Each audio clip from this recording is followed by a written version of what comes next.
ក្រោយប្លន់ទឹកដីពីកម្ពុជាបាន5ឆ្នាំថៃក៏របូតទឹកដីទាំងនោះមកឲ្យបារាំងវិញហើយត្រូវអន្តរជាតិដាក់ទណ្ឌកម្មថែមទៀតផង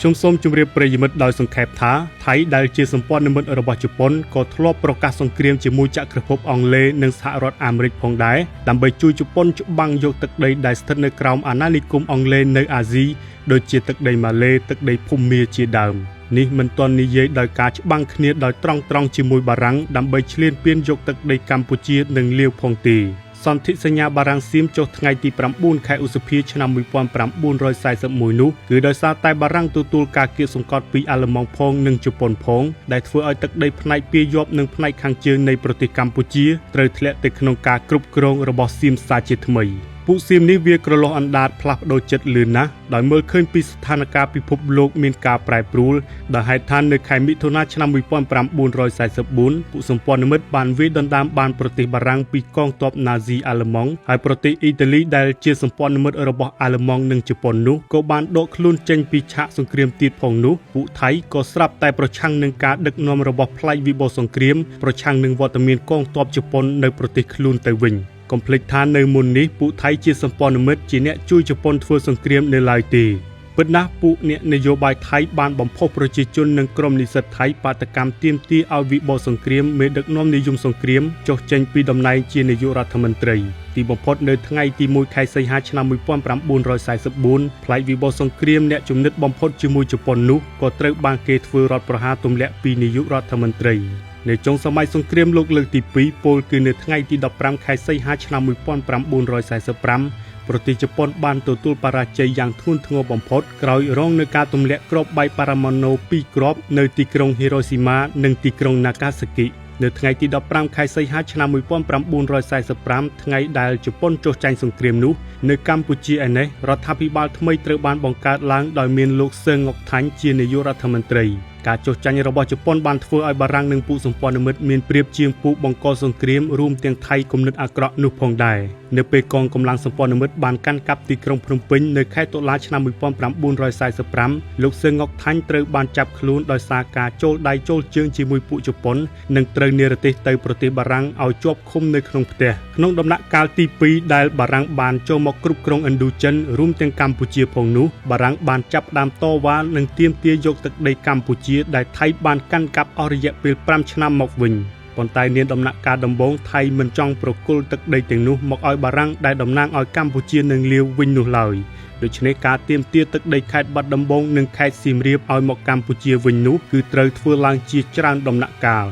ដំបូងការចរចាត្រូវបានធ្វើឡើងនៅទីក្រុងព្រៃនគរនៃទឹកដីកម្ពុជាក្រោមរវាងរដ្ឋាភិបាលបណ្ដោះអាសន្នបារាំងរបស់លោក យ៉ាល់ ដឺ ហ្គោលនិងរដ្ឋាភិបាលថៃដែលដឹកនាំដោយនាយករដ្ឋមន្ត្រីថ្មីរបស់ថៃគឺមុំរាជវង្សសេនីយ៍ប្រមូចនៅថ្ងៃទី9ខែមករាឆ្នាំ1946តែការទាមទារនោះពុំបានទទួលលទ្ធផលល្អនោះទេប្រវត្តិសាស្ត្រថៃបានឲ្យដឹងថារដ្ឋាភិបាលថៃនៅតែក្រាញននាលរក្សាខេត្តមួយចំនួនរបស់លាវនិងកម្ពុជាមិនព្រមប្រគល់មកឲ្យបារាំងវិញនោះឡើយហើយថែមទាំងបំផុសឲ្យប្រជាជននៅក្នុងខេត្តទាំងនោះចូលរួមបោះឆ្នោតជាតិថៃនៅក្នុងខែមករានិងខែសីហាឆ្នាំ1946ទៀតផងដែរនៅថ្ងៃទី25ខែសីហាឆ្នាំ1946បារាំងបានគម្រាមកំហែងប្រទេសថៃដោយប្រាប់ទៅសហរដ្ឋអាមេរិកថាបារាំងនឹងប្រឆាំងជំទាស់ចំពោះបេក្ខភាពសមាជិកអង្គការសហប្រជាជាតិរបស់ថៃប្រសិនបើប្រទេសនេះមិនព្រមប្រគល់ទឹកដីកម្ពុជានិងលាវមកឲ្យបារាំងកាន់កាប់វិញពិតណាស់បន្ទាប់ពីជប៉ុនចាញ់សង្គ្រាមលោកលើកទី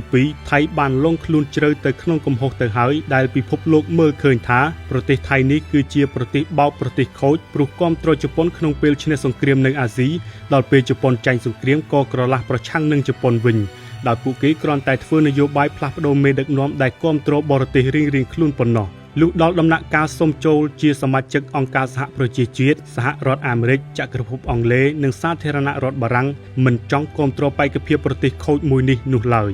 នៅថ្ងៃទី25ខែសីហាឆ្នាំ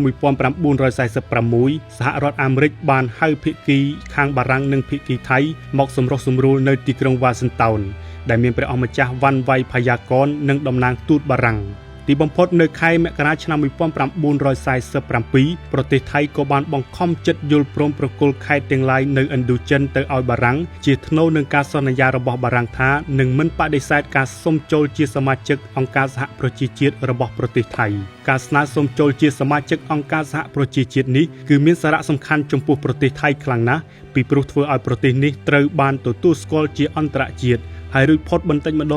ដងពីគំនាបមហាអំណាចខណៈប្រទេសថៃក៏នៅតែជាមហាអំណាចក្នុងតំបន់មួយនឹងគេដែរដូច្នេះហើយទើបប្រទេសកម្ពុជាយើងទទួលបានមកវិញនៅខេត្តបាត់ដំបងដែលសៀមហៅព្រះដំបងដែលមាន7ស្រុកដូចជាស្រុកបាត់ដំបងស្រុកសង្កែស្រុកមុងឫស្សីស្រុកសេរីសោភ័ណ្ឌស្រុកទឹកជោស្រុកមង្គលបុរីនិងស្រុកបត្បូងឬស្រុកបបៃលិនមួយផ្នែកនៃខេត្តសៀមរាបឬដែលសៀមហៅវិបុលសង្គ្រាមគឺមានស្រុកក្រឡាញ់ស្រុកចុងកាល់ស្រុកសសរស្ដំខណៈទឹកដីខេត្តសៀមរាបដែលនៅខាងកម្ពុជាស្រាប់គឺមានស្រុកពួកស្រុកសៀមរាបស្រុកសូត្រនិគមនិងខេត្តជីក្រែងថែមទៀតដែរនៅភាគខាងជើងខេត្តកំពង់ធំដែលសៀមហៅនគរចម្ប៉ាសាក់ហើយដែលភ្ជាប់ជាមួយខេត្តចម្ប៉ាសាក់របស់លាវនោះគឺយើងទទួលបាននៅស្រុកជាំខ្សានស្រុកឆែបនិងផ្នែកខ្លះនៃខេត្តស្ទឹងត្រែងមកវិញបាទប្រិយមិត្តក៏អាចមើលនៅផែនទីដែលខ្ញុំបានបង្ហាញនេះងាយស្រួលយល់ជាងបាទ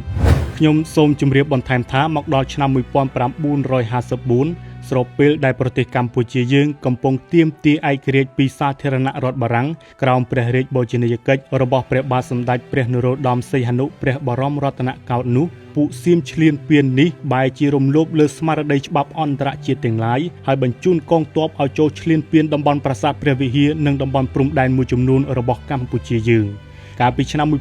1940ដល់1941កន្លងទៅនោះវាក៏បានចុះបញ្ជីតំបន់ប្រាសាទព្រះវិហាររបស់កម្ពុជាយើងទៅក្នុងសម្បត្តិបេតិកភណ្ឌជាតិរបស់វាផងដែរហើយមកដល់ឆ្នាំ